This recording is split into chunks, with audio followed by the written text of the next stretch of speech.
This one is dear to me. I wrote this concept probably 30 years ago, and that is C equals E equals S.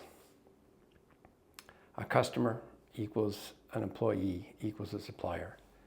And they all equal relationships. And they're not equal, and they shouldn't be treated as such. In the 70s and 80s, I think it was Ford, you'd see companies that would advertise that their customers are number one.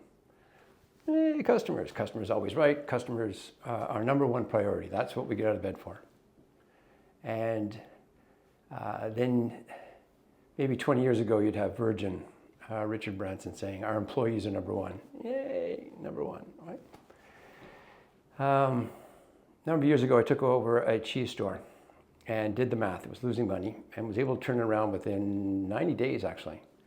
And when I did the analysis, looked at the spreadsheets, looked at all the relationships, did a recency, frequency, monetary value, which we'll get to later. I looked at the relationships, looked at my customers, looked at the employees, and hands down, the number one relationship was the supplier. So in this particular case, S was the most valuable. I could replace almost any customer. I could replace minimum wage employees. I couldn't replace the supplier.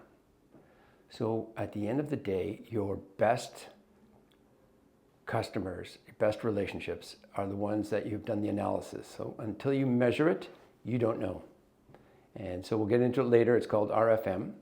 And you'd be surprised when you do the analysis, it will tell you who are your best customers. And so you have to do the math. And what I was able to determine was what was the difference between an employee specifically and a customer. And it came down to cash flow and liquidity. And again, we can show you the math on what it is to acquire a customer versus acquiring an employee and how that affects cash flow. But at the end of the day, the best relationships are the best relationships. It may be a customer, it may be a supplier, it might be an employee, or it might be in varying degrees of this versus that. But you've got to do the math. At the end of the day, until you quantify what relationships are valuable, you treat everybody accordingly. So it's important that you do the math.